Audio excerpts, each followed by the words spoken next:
IPL 2026 season షెడ్యూల్ను భారత cricket నియంత్రణ మండలి అధికారికంగా ప్రకటించింది.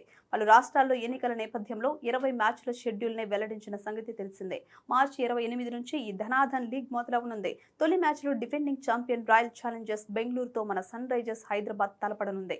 బెంగళూరులోని చిన్నస్వామి స్టేడియం వేదికగా ఈ మ్యాచ్ జరగనుంది. అయితే సన్ రైజర్స్ హైదరాబాద్ విజేతగా నిలిచిన ఐపీఎల్ 2016 సీజన్లోనూ ఆర్సీబీతోనే ఆరెంజ్ ఆర్మీ తమ క్యాంపెయిన్ను ప్రారంభించింది. బెంగళూరులోని చిన్నస్వామి స్టేడియం వేదికగానే ఈ మ్యాచ్ జరగడం విశేషం.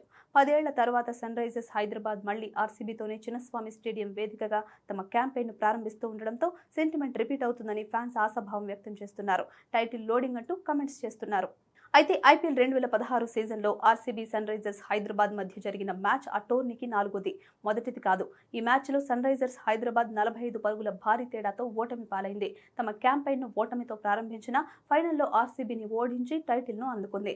డేవిడ్ వార్నర్ సారథ్యంలో అద్భుత ప్రదర్శనతో ఛాంపియన్గా నిలిచిన సంగతి తెలిసిందే. తాజా ఐపీఎల్ 2026 సీజన్లో సన్ రైజర్స్ హైదరాబాద్ మళ్లీ ఆర్సీబీతో చిన్నస్వామి స్టేడియం వేదికగా తమ క్యాంపెయిన్ను ప్రారంభిస్తూ ఉండడంతో కాటేరమ్మ కొడుకులకు టైటిల్ ఖాయమని, కావ్య పాపదే ట్రోఫీ అని ఆరెంజ్ ఆర్మీ ఫ్యాన్స్ కమెంట్ చేస్తున్నారు. అయితే ఐపీఎల్ 2026 షెడ్యూల్ ఫస్ట్ ఫేజ్ లో సన్ రైజర్స్ హైదరాబాద్ మొత్తం 4 మ్యాచ్లు ఆడనుంది. సన్ రైజర్స్ రెండో మ్యాచ్ ఏప్రిల్ 2న కోల్కతాలోని ఈడెన్ గార్డెన్స్ స్టేడియంలో కోల్కతా నైట్ రైడర్స్ తో జరగనుంది.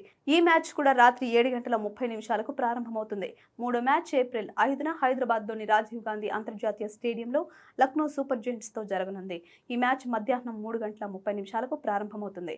నాలుగో మ్యాచ్ ఏప్రిల్ 11న ములాన్పూర్లో పంజాబ్ కింగ్స్ తో సన్ రైజర్స్ తలపడనుంది. ఈ మ్యాచ్ మధ్యాహ్నం 3:30 ప్రారంభమవుతుంది. ఐపీఎల్ 2026 సీజన్ ప్రారంభానికి సమయం దగ్గర పడుతున్న నేపథ్యంలో సన్ రైజర్స్ అభిమానుల్లో భారీ ఉత్సాహం నెలకొంది.